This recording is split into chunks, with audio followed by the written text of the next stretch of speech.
How's everybody today? Good.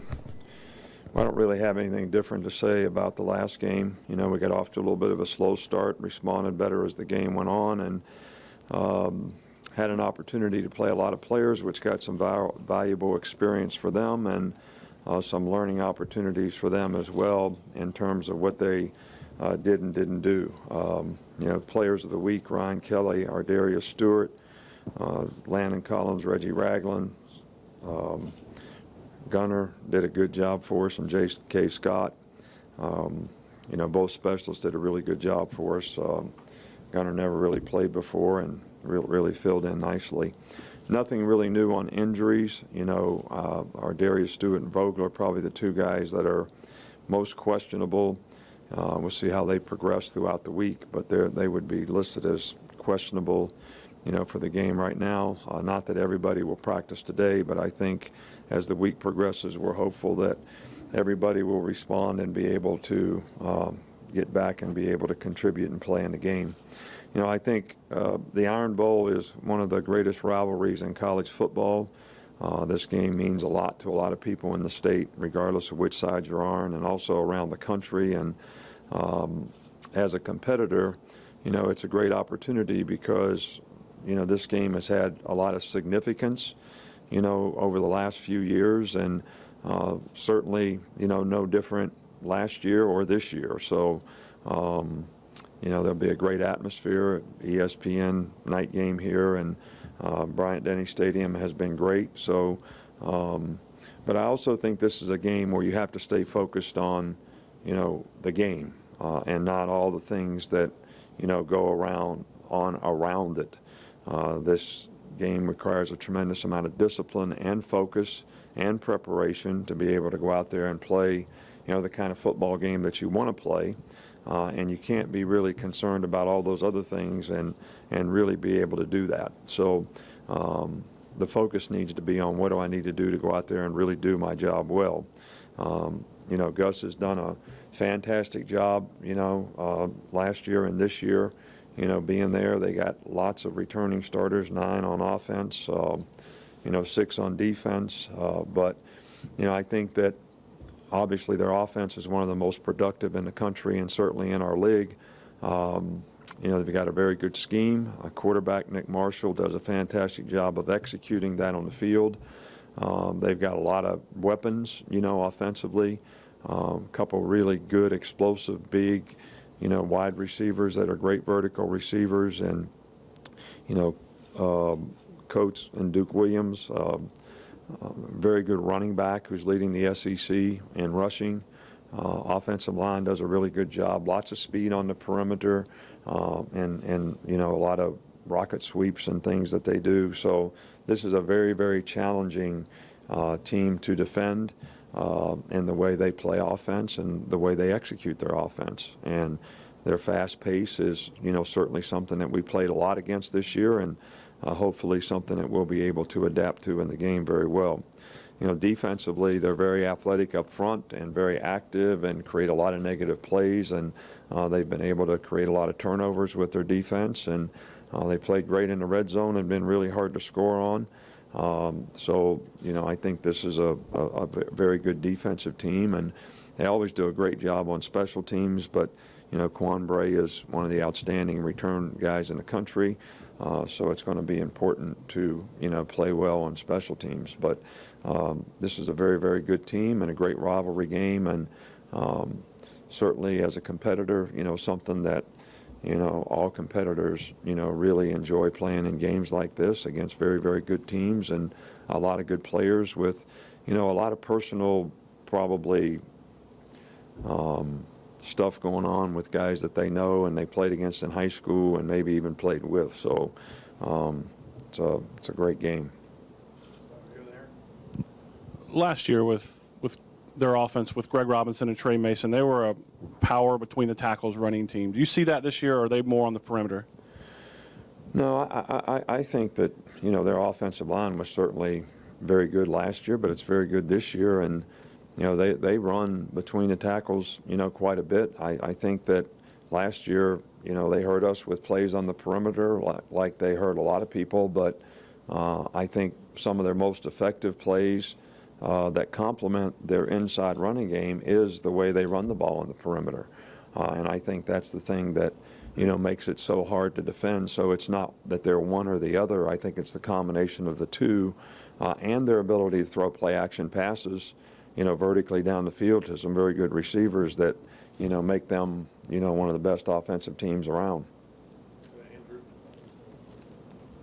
Just kind of building on that, what is Duke Williams' presence in that offense done, and how different are they when he's in and when he's out of the lineup? Well, I don't think it's really a different offense. I just think that he's such a, outstanding playmaker because of his size. He's got great hands, got great range as a ball catcher. I mean, he makes some catches that probably most other guys couldn't even get to the ball, and he makes great catches. And again, the compliment is big guys that run vertical patterns with the play action game that they have are difficult to defend. And I think that, when he's there, they have more than one guy like that, which makes it even more difficult. Could you talk a little bit about what makes, I have two questions if I could, what makes Nick Marshall so difficult to defend? Well, first of all, the guy is really, really a fantastic athlete. And he's very instinctive, as a player, especially doing the things that they ask him to do in their offense. He also has improved, in my opinion, quite a bit as a passer, much more efficient, much more confident. And so the combination of his athleticism when he keeps the ball on the options with the opportunity to throw it or run it is a bit of a mismatch a lot with the defensive ends that have to try to, contain him. So, the guy's just a really, really good player, especially doing the things that they ask him to do. And last year's ending obviously gets a lot of attention outside this building. Do you use that?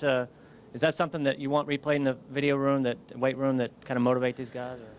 Well, I don't know. I mean, we all kind of remember what happened. I think that it was very, very disappointing, to all of us here, the way, not just the last play, all right, but the last 5 minutes of the game, that we never really ever finished the game like we needed to. And it was a tough way to lose a game, and I'm sure that everybody sort of has, that in mind. Just in the year since playing them, how better prepared do you think this defense is to face this offense, this style of offense, and the speed? Well, I don't think that we're any better prepared than we were a year ago. I think that, we actually held them to 21 points for, 59 and a half minutes in the game, and did a pretty decent job. We made some mistakes, and those mistakes led to some big plays. But they also, were a very, very good team that, made some plays on their own, which good players will do. But, we didn't finish the game like we wanted, and I hope that, we'll be able to play the kind of defense we need to play to give ourselves a chance to be successful in this game against, as I've said many times before, a very, very good offensive team, very challenging. Coach, how much of that challenge is the eye candy that they give you? They motion out, and then they'll run a guy in motion right before a snap. How much is the pre-snap stuff part of that difficulty defending them? Well, there's a method to, what they do. I mean, everything that they do, I think they do for a reason. It's very well-founded. As I said before, I think Gus does a really good job because I think he knows how people would try to defend them if they just lined up in their formations. All right, so, the camouflage that he uses with the motions and all that, is something that defensive players have to adjust to, but it also doesn't allow you maybe to get set like you'd like to get set. So it takes more adjusting on the defensive player's part. But you have to defend all those things too, because they don't just do it. They have something that they can do with it that you have to defend.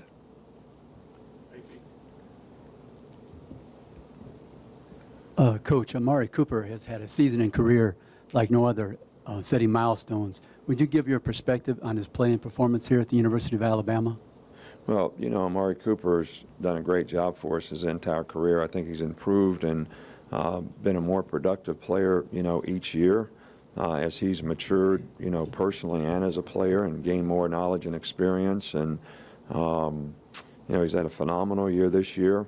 I mean, we featured him in a lot of things, and he seldom disappointed us in, the way he's performed and the way he's played. So, we're just trying to get him in a position to hopefully get him to finish strong so that he can put a great cap on what has been so far an outstanding year. Just wondering, how have the tight ends behind Brian progressed this year, and if he isn't 100%, who will be able to fill that role for him? Well, we've got several guys that have been playing in games. Brandon Green, has played quite a bit. We have a lot of confidence in O.J. Howard, and he can certainly. Dakota Ball has played, quite a bit in that position. So those guys have all gotten some experience as the year has gone on, and they'll all have to contribute in some role in this game.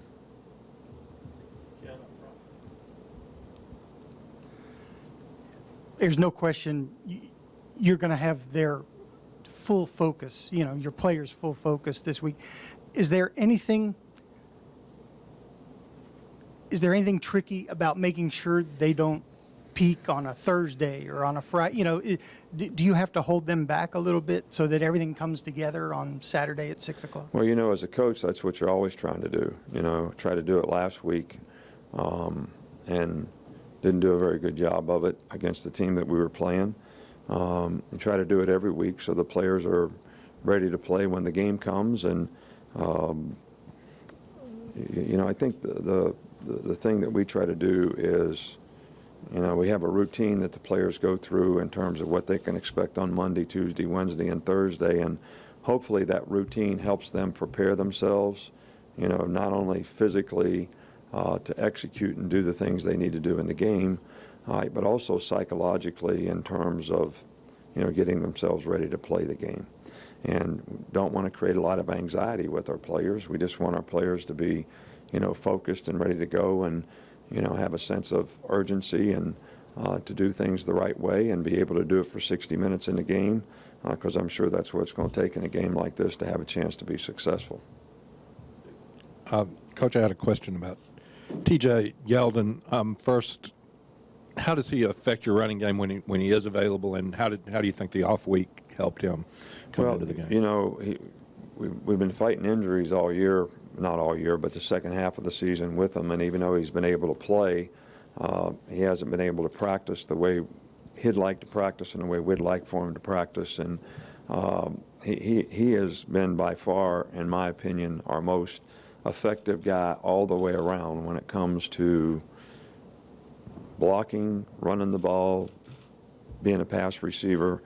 And I think that I've said this before, that people don't appreciate that in a running back, the things they do when they don't have the ball. Everybody sort of recognizes what they do when they do have it. And that's the part of it that I think has made him most effective. We're hopeful that by just shutting him down for 7 days like we did, that it's going to get him healthier, more ready to practice, and be able to be better prepared to play in this game. So that was kind of the plan with the way we managed it last week, and we'll just have to see how it works out. With Auburn's running game, I know they have a couple of guys back there, Cameron Artis-Payne and Corey Grant. I want to get your thoughts on their change of pace and how they do that from time to time. Well, both guys in their own way are really, really good players. They always seem to have, a guy that is a really good all-around, inside-outside type runner. And then they always seem to have a guy that has great speed on the perimeter.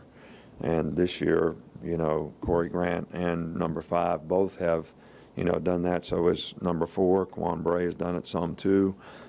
So they always have a really good combination of guys to be able to do these things. And I think both those guys have played extremely well.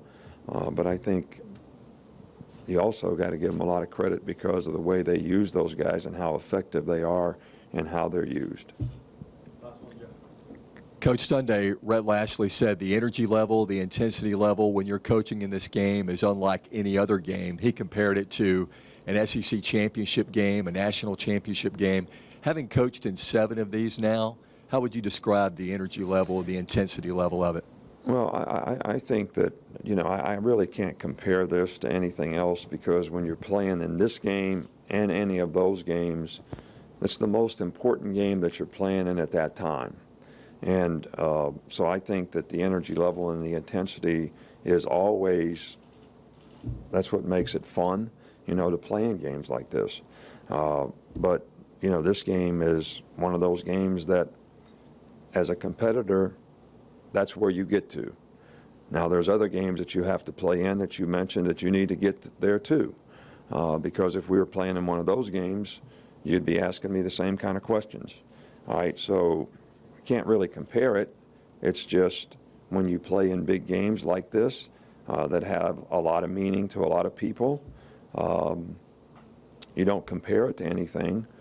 You just know that there's a special level of intensity that goes with playing in a game like this, and both sides are going to have it, and that's what makes it a great football game.